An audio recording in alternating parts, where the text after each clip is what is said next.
And a new team on this list, on the Fool's Gold list, is the Green Bay Packers.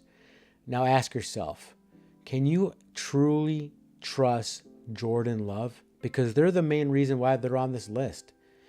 Not only do they need a block field goal, they had to cause a penalty that actually didn't get called to block that field goal, okay? So they needed to do that to beat the Bears who looked terrible going into that game. But Jordan Love throws another interception. He has a turnover problem like nobody's business. He's tied with Geno Smith with 11 interceptions. Now, I thought the Packers would fix this after the bye, but it looks like that he's still doing his gunslinging self and throwing interceptions. So unless he cleans this up, the Packers are going to be one and done in the playoffs. And I don't think they are going to clean it up. Throwing interceptions and turning the ball over, that might do, you might be okay and win the games against crappy teams like the Bears. But when you turn that ball over, like when you play the Lions, the Vikings, or the Eagles, you lose. And the Packers lost to all those teams, okay? So that Jordan Love is one of the big reasons why the Green Bay Packers are on the Fool's Gold list.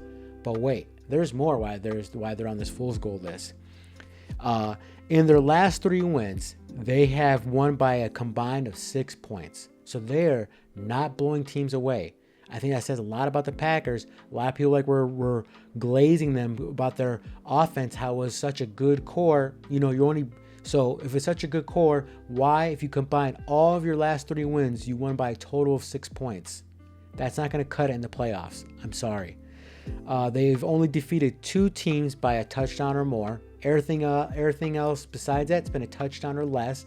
That's not so great. I'm sorry, people.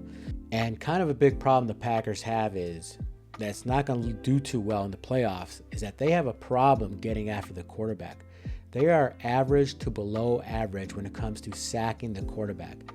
The player who leads their whole team with sacks only has 3.5. The guy who was ranked with the 3rd most sacks on their team, they traded away to the Steelers, Preston Smith. He had 2.5 sacks. So you just traded a guy who was your 3rd best guy getting after the quarterback to the Steelers. So now you have less players to get after the quarterback. So that's not going to cut in the playoffs, okay? When people are slinging the ball left and right, you have to get to the quarterback to win one playoff game, let alone the Super Bowl. So with Jordan Love's turnover problems, with them not getting after the quarterback that much, they're just average to below average. That is a problem, and I'm not buying the Green Bay Packers. They got so much hype. I believe one of the guys on Good Morning Football put him in the Super Bowl.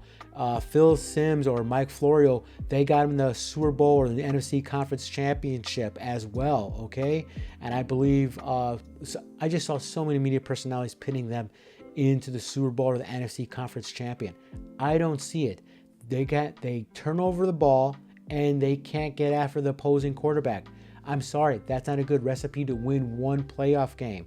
And the Packers, when they turn over the ball playing against good teams, they've lost. They turned over the ball against the Vikings, they lost. They turned over the ball against the Lions, they lost. And they turned over the ball against the Eagles, and they lost. So don't buy into the hype of the Packers. Take a step back. They need to prove that they're going to need to clean it up, and they need to prove that they got to get after the quarterback, because that's the only way you're going to win a playoff game come the playoffs. So don't buy the Packers hype just yet.